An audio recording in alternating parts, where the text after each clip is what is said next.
You gotta dominate them. Otherwise, that's what we call domestication of the animal. If you don't, then they domesticate you. Okay, it's the reverse. Okay, so let us begin. Enough of my analogies of my cute little dog. All right, who I hope to grow gets bigger. So we'll see. I made him some special food. It's a mix. Like a chicken soup with bones and everything. All right, which is a great. Oh, that's a great segue into this.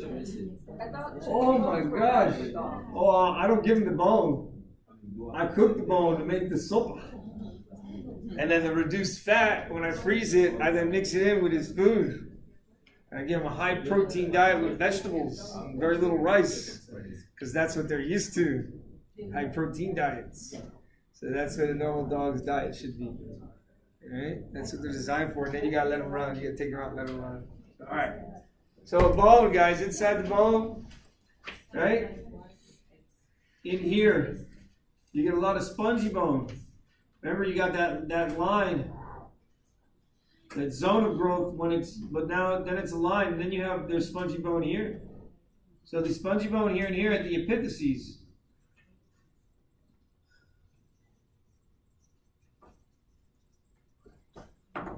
Okay? That's where you're going to have those hemocytoblasts that came from yolk sac, remember? Well, remember, HSCs populate the bone marrow cavity along with yellow marrow. Why yellow? Why yellow fat? Because it can eat through it? What do you mean? It can leave through it? that's where the cells. This is where the cells. Well, what would be yellow fat? Why would we have yellow fat? It's what? It's energy. It's energy. Do you understand that? It's energy. That's what you need to remember. Yellow marrow, along with brown fat, yellow fat and brown fat, but more so brown fat is thermogenic fat. Yellow fat are yellow fat cells at adipocytes, right? Come from adipoblasts. Sure enough, those are mesenchymal cells, mesoderm, the connective tissue. You look it up, chapter 4. Chapter 4. All right, connective tissues. That yellow marrow is there for energy. It's a source of energy for the ever-dividing red blood cells, guys. Separately, remember, your HSC just isn't a red blood cell. There's also white blood cells, and that's what today's discussion is about. It's not about the red blood cell. We've already talked about that. Everyone agree? In detail. Now we want to talk about the white blood cells. So remember, your white blood cells are going to give rise to these, what? To the granulocytes, right, or granuloblasts. Again, I'm not going to test you on the blastocytes and all that. You want to be a histotech? That's what they'll do. That's what you'll learn. You'll take a test on whether or not you can recognize them under the microscope, because you can diagnose different diseases, because some of these cells don't belong in the peripheral blood. Did everybody hear me?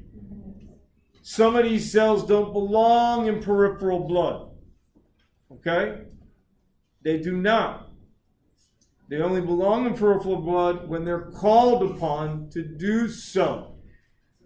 Neutrophils are common in the peripheral bloodstream. They are the most common white blood cell found in peripheral blood. Everybody understand that? And so there's a certain value. Now, should I test you on that value? No. Will you be tested on that value? Yes. Not right now, right? But nonetheless, you need to know that. So out of the granulocytes, the most common one is the neutrophil. If you have elevated eosinophils in peripheral blood, it is an indicator of parasitic infection. You understand that? And allergic responses. So elevated eosinophils, eosinophilia they call it, right? Okay? They're going to be excess eosinophils in the bloodstream. Now, you also have neutrophils. Basophils. Now, basophils, remember, those are the ones that have the basic staining characteristics to their granules. Eosinophils have that acidic staining characteristic to their granules, and when you use acidic stain, right, you can see it under the microscope. okay? The pinkish kind of reddish color versus this dark purple blue color. All right?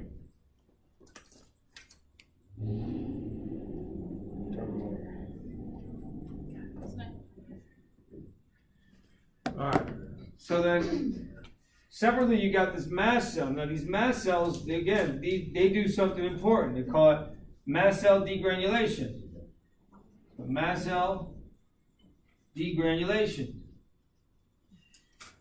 And mast cell degranulation, mast cells, guys, mast cells are like resident macrophages. They move into connective tissue. Did everybody hear me? They're already sitting in the connective tissue. Go back to chapter 4. One of the questions in chapter 4 asks you what type of cells. Matter of fact, it was on the test. It was on my test from chapter 4. Chapter 4 and 5. All right? Because I do chapter 1, 2, and 3, and then I do chapter 4 and 5 together. So chapter 5 was skin. So between chapter 4 and chapter 5, they ask you what type of cells would you find, say, in the dermis. The type of cells you find are one type of extracellular matrix. It's a dense, irregular form of connective tissue, right? In the hypodermis, it's like a loose areolar where you have adipocytes. And what winds up happening is you'll have fibroblasts, you'll have resident macrophages. Did everybody hear me? Then you have macrophages sitting in the epithelium of the skin. Those are called Langerhans cells, also known as dendritic cells. Yes? And then, mind you, this is all stuff you should have learned last semester, right? Chapter 4 and 5. And then in there, guys, you're going to have mast cells. And it says it. You go back and you look. It says mast cells. And now I'm here to tell you that these mast cells, they control what? When they release histamine, guys. They control what? The release of histamine. And histamine acts as a potent local vasodilator. Did everybody hear me? So potent that if you get enough of these guys everywhere to release, you'll have hypovolemic shock. You understand? That's allergies, severe allergies. Anybody here with severe allergy? That's you. Anybody here with severe allergies? Coming down with something? You got severe allergy? No. You sure? I was saying, you sneezed all cute. That was beautiful, right? Anybody watch Osmosis Jones over the weekend? Did you watch Osmosis Jones? Did you watch it? Y'all should have watched the movie now. You also came back, you've been laughing at it all, right? It's a good movie. You should watch it. So now those mast cells, guys, they're going to be potent, right? Potent vasodilation is what's going to happen there. But it's supposed to be local, so it means it's controlled. Did everybody hear me? It's local, it's controlled. And what is it controlled? It's controlled when the macrophage is just calling out to the neutrophil. So wait, so the macrophage and the mast cell, oh yeah, but remember the mast cell, the way the mast cell degranulates is it's got that FC receptor, that constant fragment receptor. And then you got this elegant protein that the B cell makes. It looks like this. It's a protein. It looks like a Y. And there's two different sets of proteins here. So the blue ones are light chains, and the green ones are heavy chains. And there's significance in this because these proteins are synthesized from separate genes. They're assembled by the B cell as it becomes a plasma cell.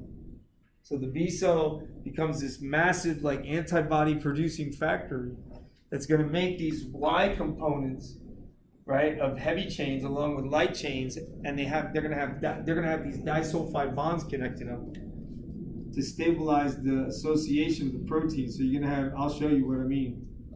It sucks that this marker's not working. Let me see if I got enough blood marker to see. There we go. So those disulfide bonds, they stabilize that Y component. And what's important here is notice, guys, at this end and this end, you see how there's blue and green?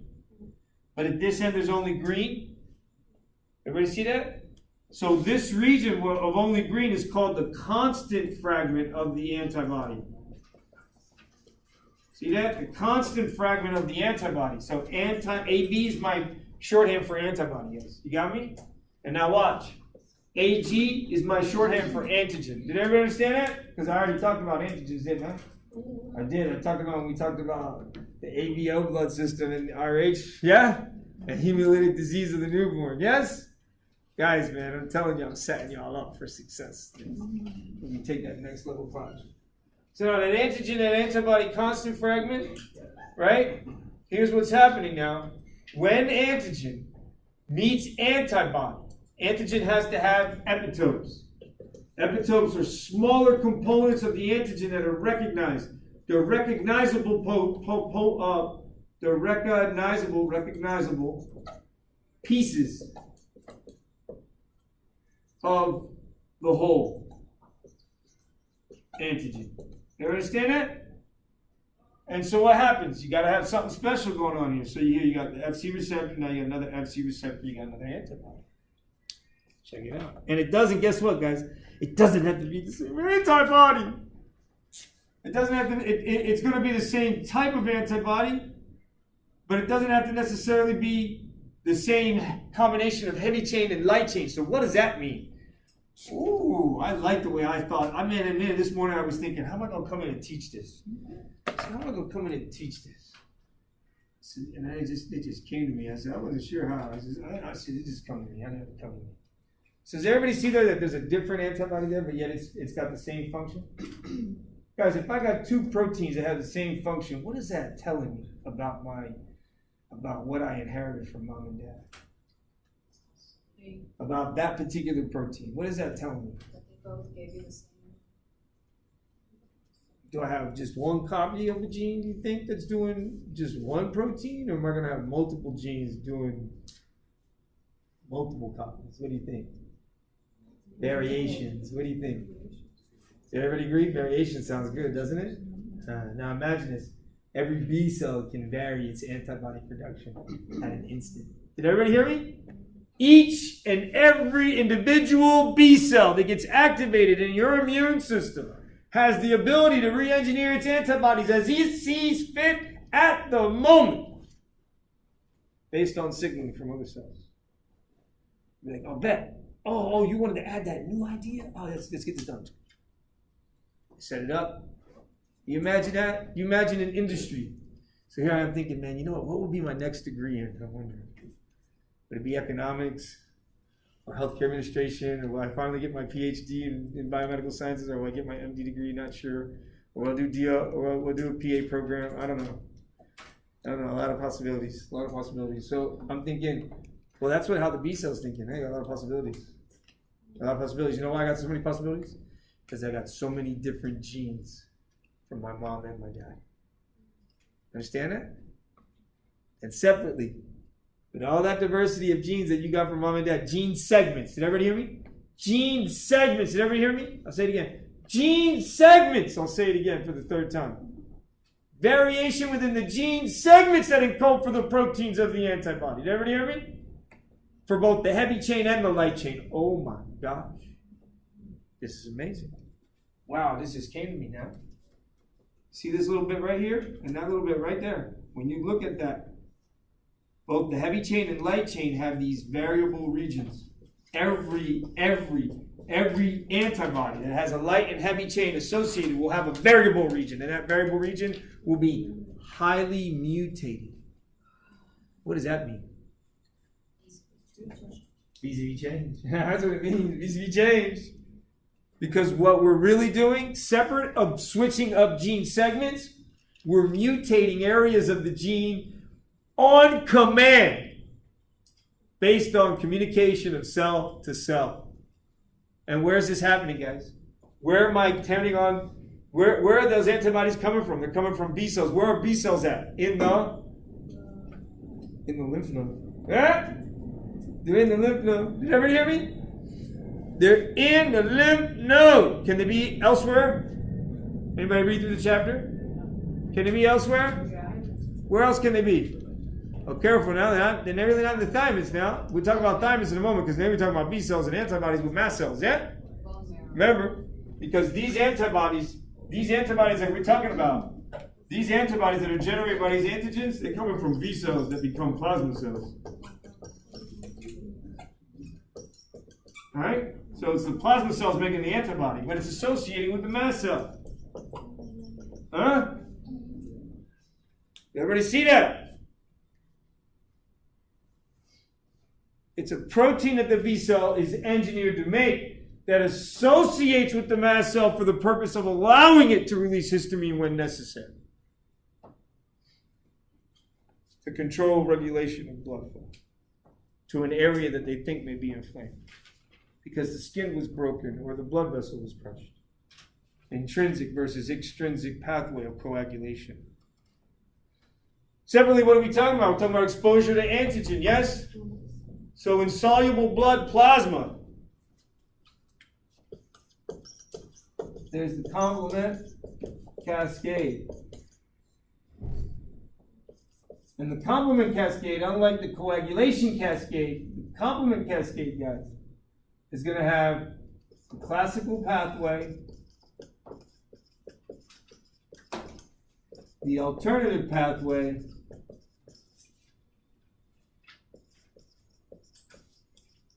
then the mannose binding lectin pathway.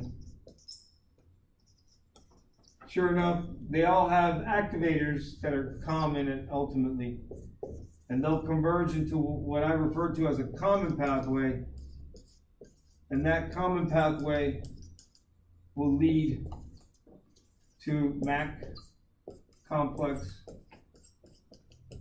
formation. Now check this out. So these are soluble proteins. Soluble proteins. Soluble proteins that are looking, if the antibody is engineered properly, that it's able to flag the bacteria, so it recognizes the bacteria. So imagine now. So separately for a moment. Imagine we got a tiny bacteria, and on the bacterial wall, he's got some antigen that we recognize. If I can tag that antigen with an antibody, then I can stimulate my complement cascade through the classical pathway or the mannose binding lectin pathway and put a big old pore, sort of like the aquaporin that ADH produces in the kidney to reabsorb water before you urinate out. It's similar to that. It's this big protein complex that it's one protein after another gets inserted into the membrane to create this channel. And when it creates that channel, it allows bulk fluid movement in and out, which would then create this osmotic change in the bacteria. So it allows the bacteria and its contents to then be kind of leaked out, which would then cause a more localized inflammatory response, which we call more cells in macrophages and mast cells. So now you got antigen floating around, and the mast cell. Check it out now. Those variable regions, guys. If you have again the antigen with its epitopes, and you have two different epitopes. So here I'm gonna put star, and I'm gonna put circle, and I'm gonna draw a line. Everybody see that? So there's the antigen. The variable regions are the circles of the antibodies, and these guys right there, the star and the circle, are the antigen's epitopes. So when those epitopes get recognized, and you get this, what they call cross-linking of two. Everybody see that? Two antibodies bound to Fc receptors, then, you get mast cell degranulation. Everybody see that? Guys, it's that easy. It's that easy. It's that easy.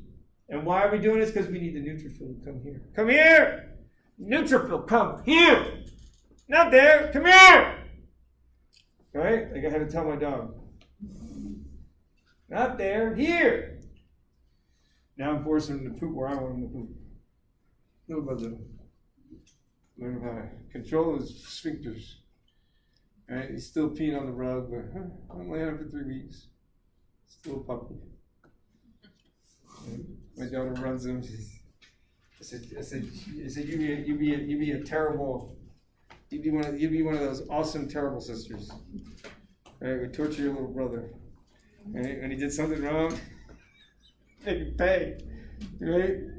Till he cries and then some. So anyway, so mast cell degranulation, guys. Now, hey, so mast cells are part. They do that mast cell degranulation no matter what's around. Did everybody hear me? There doesn't matter what antigen, as long as it's antigen with epitopes, mast